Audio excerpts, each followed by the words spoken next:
Ja sieltä hallittu nosto ja lasku toispolvi seisontaan. Ja sitten kun me oltaisiin tähän alkuun hyvin lämmitelty, niin mehän tästä tehdään näppärästi kärrypyörä. Eli hyvä ponnistus ja yhdelle jalalle pitää tulla alas. Ja sen tasapainoinen hyvä asento. Otetaan jos voi sen liikun tasapainoasentoon. Hyvä. Sieltä tulee helppo liike. Takajalan polvi koukkuu, polvi osuu lattiaan. Vain polvi ja nousee ylös. No. Sieltä jalat vierekkäin. Sen verran kouvin jalkoja, kuperkeikka ponnistaen eteenpäin. Yhdellä jalalla ylös nousee. Haetaan ponnistukseen pitkää linjaa. Ja sinne tasapaino loppuasentoon. Kyyketään sinne korkealle. Mitä matalampi, sen haastavampi. Jos on vähän korkeammalla, tietysti helpompi lähteä tekemään. Nilkkaliikkuvuus voi olla urheilijoille myös yksi semmoinen haaste, mikä on vaikea toteuttaa. Sitten haetaan ponnistusta. Voi lähteä kyykystä pitkälle ylös, jos lähtee kauempaa. Joutuu ponnistamaan enemmän, hakee sopivan etäys. Rangan pyöreys ja linja. Sinne saataisiin se rangan käyttö oikea-aikainen rintarangan ja lannenrangan pyöristys. No, täällä on toinen apuopettaja. Lähtöviivan kohdalta pitää päästä tämän palikan ylitte. Eli ei saisi tulla tonne palikalle vaan päästä rullaan yli. Urheilija ottaa kevyesti kiinni. Se voi ottaa ristikkäitä vartalon alle tai se voi ottaa samalle puolelle. Harjoitellaan vaaka. Näin päin. Sama jalka ja sama käsi. Ja täältä koitetaan katsoa, onko se linja suorana. Peilissä tietysti hyvä aistia. Koitetaan pitää sieltä mahdollisimman linjakas. Ehkä täällä se kehrastuu ja täältä käsipäyksellä ylöspäin. Ja samaa reittiä alaspäin. Ja uudestaan. Perässä. Koko ajan tiukka, pitkä selkä, hyvä hallittu rangan asento ja täältä työntöhartioista ja vahvat liikkeet. Saadaan niitä remmejä. Sitten hyvä kuppi sinne napaamoista. Hyvä, just noin. Right.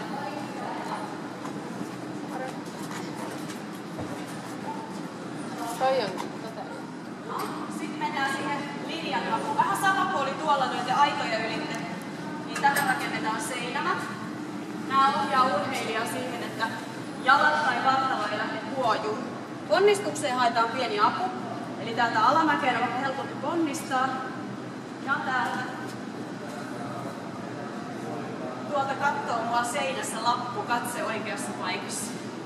Eli silloin kun sen havaitsee, niin muistaa työntää myös käsillä liikkeen ylös, jolloin taas se kylkilinja löytyy täältä suorassa. Hyvä tiukka asento alastulon. Näitä voi käyttää, jos haluaa tehdä vähän eri lailla. Sitä voi tehdä täältä. Ja sen voi tehdä aluksi lähteä täältä. Eli täältä koko ajan se hyvä kuppi. Eli tiukka asento. Tietysti urheilijat kun on näppäriä, niin nehän lähtee tekemään täältä sama. Ja pysyy. Eli tosi hyvä se, että saa tänne sitä tiukkuutta, ettei se romahda sitten. Kun monessa suorituksessa tehdään harjoitteita, lantion asennon kannattelua, mistä tulee nopeita kontakteja, tai työntöjä. Täällä täytyy olla tosi se, tai täällä, niin mä teettäisin erilaisilla alustoilla, tai tätä kyykistystä. Niin, että aina jalka joutuu hakemaan mahdollisimman paljon tukipintaa, ettei se ole aina tasainen ja se helpoin vaihtoehto. Silloin kehittyy kaikista parhaiten.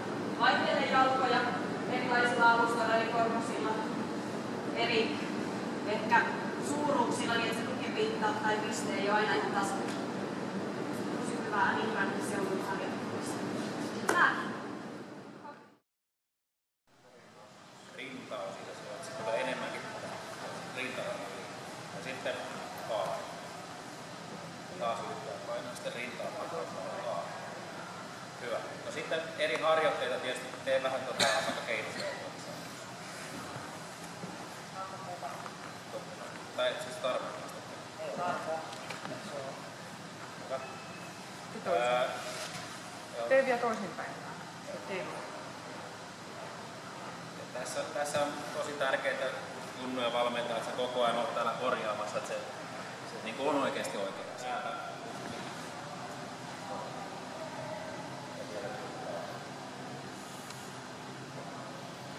Ja tosiaan pitää riitarannasta ja liike, niin täällä pitää olla hankkeuden leveyttä.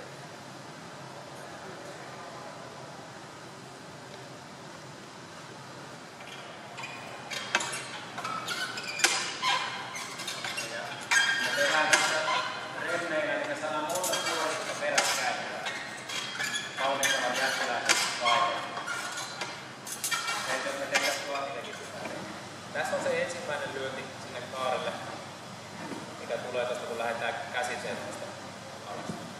Ja se pitäisi ojentua sinne kaarelle vaapata.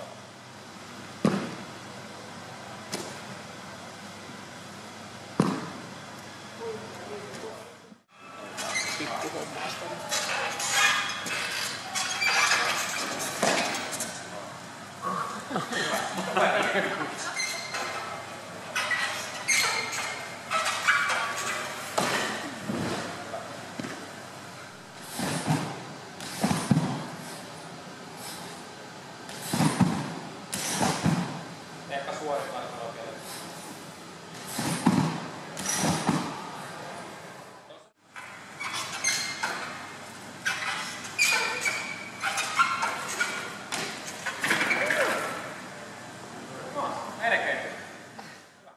Kärki menee polvilumpion tason alapuolelle, eli reisipaakatason alapuolelle.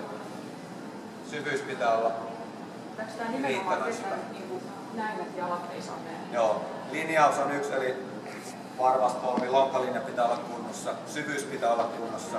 Ja sitten tuo ylävartalon asento pitäisi olla niin, että se on pystyssä tai sääriluun suuntainen. Eli jos se on eri suunnassa kuin sääriluu, niin siitä ei saa kolmosta. 3 suoritusta. 3 on täydellinen suoritus, eli linjaukset pysyy. Sitten jos tulee kiertoa, joutuu hakemaan sitä jalkaa vähän kiertämällä tuolta, se on 2 pistettä. Tai jos lantion hartialinja ei pysty pitämään sitä vaakatasossa, joutuu selkeästi hakemaan sitä oikeaa asentoa siellä. Se on silloin 2. 1 on se, että tasapaino heilattaa selvästi, tai jalka osuu tuohon laitaan. Siitä tulee 1 piste. Ja huonompi puoli jää voimaan, eli molemmin puolin tehdään ja heikompi pistemäärä ja lannerannan kohdalla. Ja keppi pitäisi pysyä 3 kohdassa, eli tuolla päässä, rintarannassa ja sitten tuolla ristissä niin se 3 pisteessä. Jos ei pysy, niin lähtee esimerkiksi irti tuolta ristiselästä, niin se on 2 pistettä. Tai ei mene linjaan, on 2 pistettä. Jos korjattaa selvästi, niin 1 piste tekemään olla. Niin tässä keskustelussa tulee näitä ongelmia, niin yksi mikä kannattaa ottaa ensimmäisenä tsekata on se, että tässäkin tämä lantio toimii niin tasossa. Siellä ei se takajalan puolen lonkkaita lantti alas. Maitollakin pysyy hyvin. Jos katsoo taas tästä tilannetta, niin säilyy tämä vaakataso ja se taso nousee ylös alas. Se lähdet kallistaa. Jos lähtisi kallistua, niin silloin se tulee saman tien nämä linjausongelmat ja tasapainoon. Ryhti pitää saada hyvänä, eli langerata ei saa lähteä notkolle liikaa. Niin pitkälle kuin saa, niin vie kädet. Jos pääsee yhden kämmenin sisälle, niin se on 3 pistettä. Sitten jos jää 1,5 mittaa, tuohon jos olisi saanut, niin olisi saanut 2 pistettä. Sitten jos menee yli 1,5 kämmenen mittaa, niin kuin tässä, niin se on 1 piste. Ja kipua, niin nostetaan kyynärpäätä ylös. Jos tästä tulee kipua, niin ei tarvitse tehdä koko testiä. Eli käsistä ei tule apua. Otetaan mitat tuolta suoliluun etu-yläkärki, pistetään sinne merkkiä. Sitten tuosta polven nivelrako, lumpi alakärki, niin siihen pistetään merkki. Ja sitten laitetaan merkki tähän reiden puoliväliin, eli näiden mittojen puoliväliin. Sitten pyydetään kaveria nostamaan nilkka koukussa toista jalkaa mahdollisimman pitkälle suorana. Ja tämä vapaa-jalka pitäisi pysyä rentona tuolla alustassa kiinni. Se lähti vähän vielä suorempana nostamaan. Ja katsotaan tuosta ulkokehräsestä, mihin se menee. Jos se menee tänne reiden puolivälin merkin ohi, niin se on 3 pistettä. Jos se jää tähän reiden puolivälin ja nivelraun väliin, niin kuin nyt jää, niin se on 2 pistettä. Ja 1 piste tulee sitten siitä, että ei saa sitä polven nivelraun kohdalla ylivietyä, vaan se jää tuonne alapuolelle. Eli 1, 2, 3. Miehet 3 pistettä on se, että peukalot on tuossa pään tasolla ja tästä pystyy tekemään punnerruksen, tietysti kyynärpäät ylhäällä. Jalat on yhdessä ja suorassa. Jos tästä saa linjassa ja leuan tasolla täällä. Eli naisille 3 on tämä. Ja samalla se on miesten 2. Ja sitten naisten 2 on se, että peukalot tulee tuohon solisuvun tasolle. Se on miesten 1 myöskin tuosta. Ja jos naiset ei saa sitä tehtyä puhtaasti, niin siitä tulee sitten 1. Pystysuorassa, kädet on pystysuorassa omalla linjallaan. Ja 3 pisteen suoritus on se, että saa nostettua tästä. En osaa itse tehdä. Joku voi mallintaa, jos osaa. Eli saman puolen käsi ja saman puolen jalka nousee ilman, että tulee tämmöistä kiertoa tuonne toiselle puolelle, vaan se pitäisi pysyä hallussa. Riittää, että semmoinen 20 senttiä nousee käsi ja jalka yhtä aikaa ja siinä 3 suoritusta. Kyynärpää ja polvi osuu täällä yhteen. Kyynärpää ja polvi osuu yhteen, 3 suoritusta. Ja ei saa tulla tämmöistä voimakasta kiertoa. Nousee sieltä ilman hartialinjan tai lantion kiertymistä. Eli ei saa lapaluuterittaa sieltä, vaan se lapa pitää olla hallussa. Eli 3 rauhallista suoritusta ojentuu omalla linjallaan, eli ne ei saa mennä liikaa tuonne sivulle, vaan ne ojentuu